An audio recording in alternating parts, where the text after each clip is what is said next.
Welcome back to the Libertarian Christian Roundtable, where we discuss the news of the day from a Christian libertarian perspective. So at the top of the list, of course, because this is the most important topic of our episode, is did libertarians spoil the election for the loser? Whomever that Thank is. you, Matt. Whoever Whomever that is. As of right now, we're recording this the weekend after the election. It appears as if Joe Biden is being declared the winner. Matthew says it's not over till the Election Commission calls it, which I guess is technically true. It's true.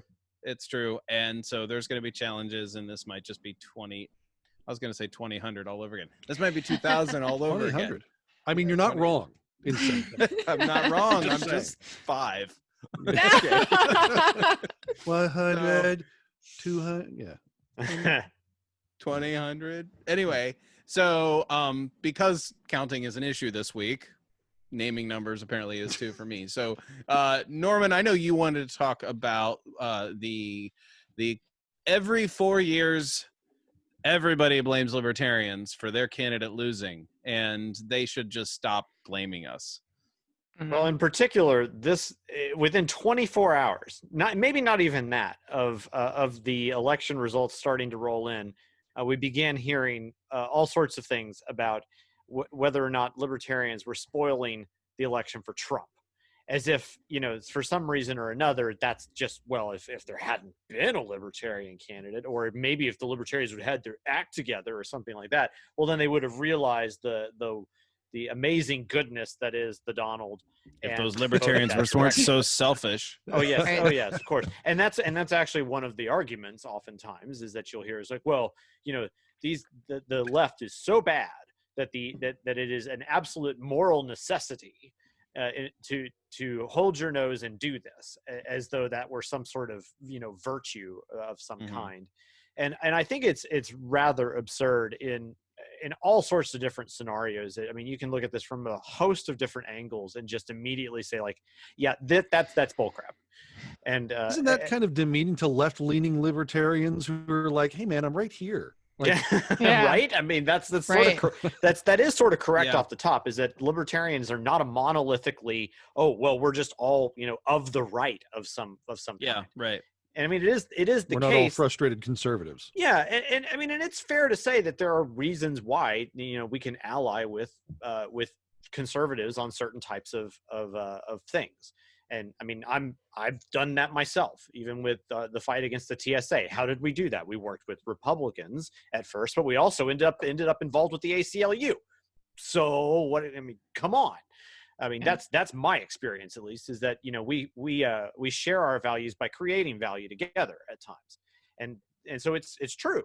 Yeah, we can ally with conservatives in order to do something positive. We can also do the same thing with somebody who might be on the left, and we've demonstrated that time and time again, especially in Texas, where at least where I've done when I was doing more activisty type stuff. That's where I was doing it. Ever since I like that. Yeah, whatever. I haven't done as much since I moved out of Texas in that regard. I've been focusing more on just the LCI stuff, right? Yeah. But at any rate, like there's so many things you could talk about here. One of which is that, I think there's some great articles that were up on Reason to this effect, and I loved the title of one in particular. Like it was basically like you are not entitled to the libertarian vote.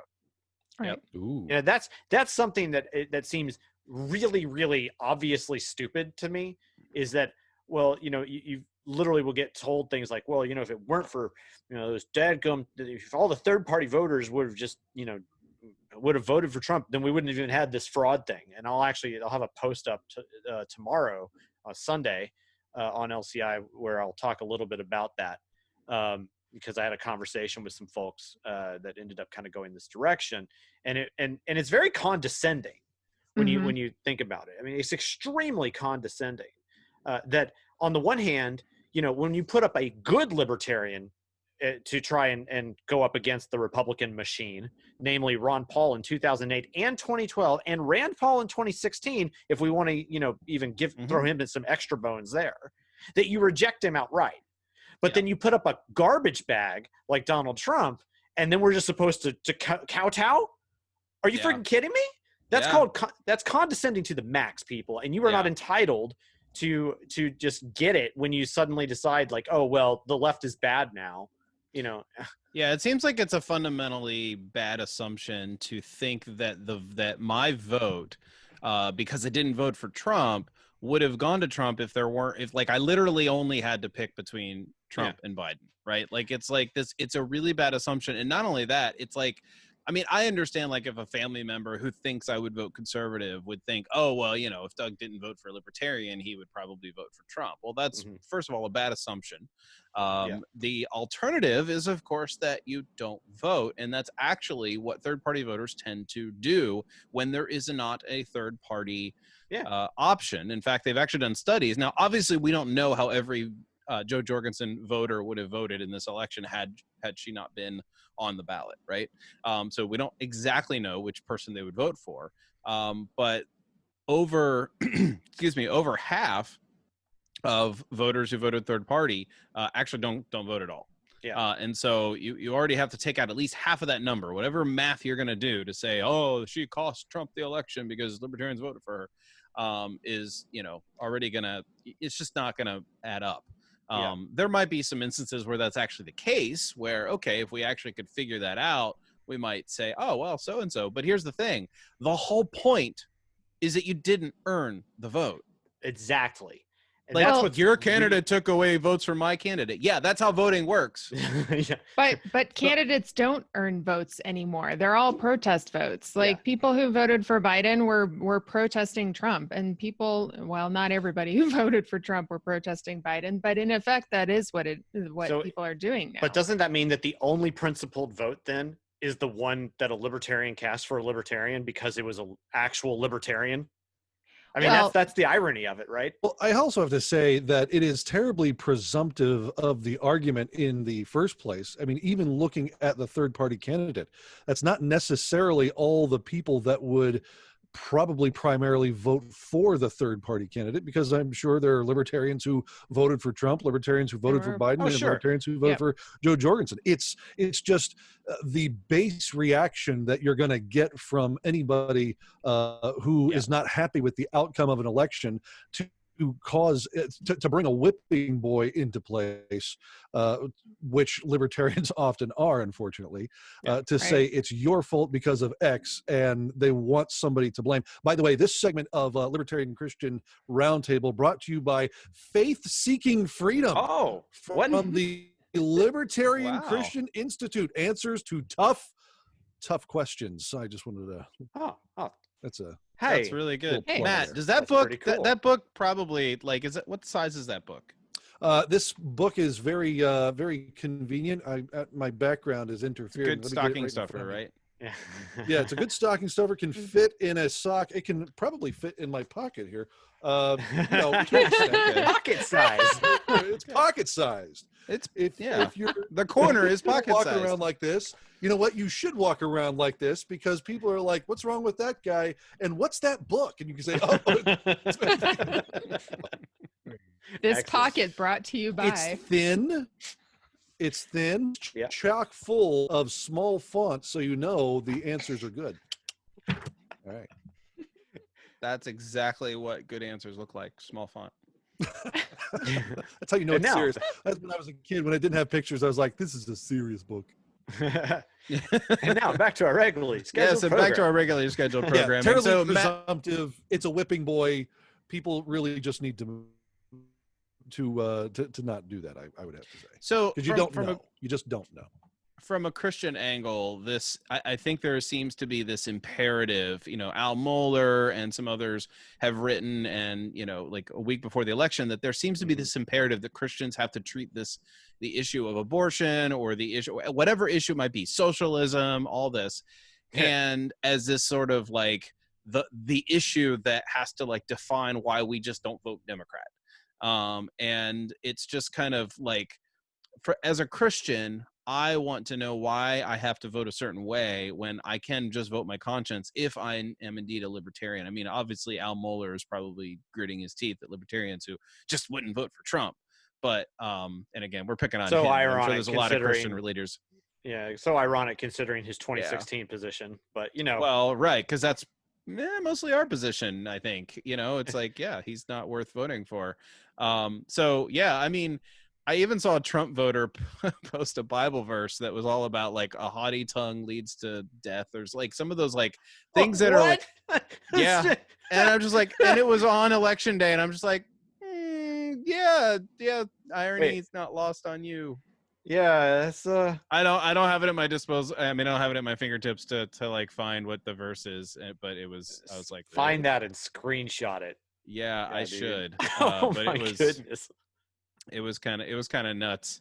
I was just like, well, okay. Oh, here it is. I can pull it up. But you see how the narrative changes in the face of whatever it is that they don't want happening.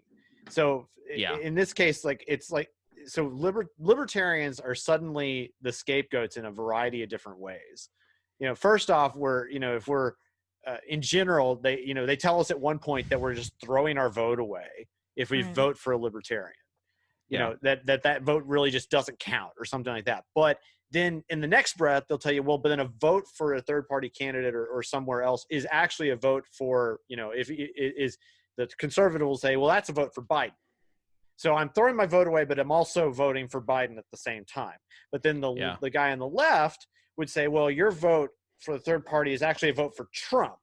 So it's a vote that's thrown away, and it's for Biden, and it's for Trump. So apparently, I guess, if I don't vote then it should be fine, right? But, no, you can't vote. Can't do that, because that is also, the Dem will say, is a vote for Trump, and the conservative then tells me that it's a vote for Biden. And so no matter what I do, apparently I'm voting for every candidate except the one I actually want. Yeah. Really? Yeah. So go ahead. The screenshot I have up. Yeah. You guys see this? There you go. Yes. This is it. So there are 6 things that the Lord hates, 7 that are an abomination to him: haughty eyes, a lying tongue, and hands that shed innocent blood, a heart that devises wicked plans, feet that make haste to run to evil, a false witness who breathes out lies, and one who sows discord among brothers. My goodness. Mind blown. Thank you for using the elect standard version, by the way. Appreciate that. The elect standard version. That's right. Yeah, America is currently mired in causal fallacies. It's unreal. Yeah. And let's be clear. It's not like we're saying that by saying that Trump identifies into that rubric, that doesn't mean that the Dem doesn't either, or something like that, right? Oh yeah, no, Democrats are very much. I mean, that's like, they do that all the time. And then finally, to be fair, it's like you put up there feet that run to evil, and I had to keep bite my tongue. Yeah. But anyway, yeah. Now, well, I have to say this fair, though. Go ahead, Chuck. Well, I'll say to be fair, it's like, it's not as necessarily that we're arguing against, or I mean, I would say, don't vote for Trump. Yeah, but I can understand somebody's reasoning for why they would. Okay, I get that. Mm-hmm. The big problem that I have is when these same people feel like they should get to enforce their will upon my vote in the same way. Yeah, like they get to define what your vote means. Yeah, and that's just that's insulting and condescending. My vote identifies as my vote. You can't tell me what it self-identifies as. Okay. Yeah.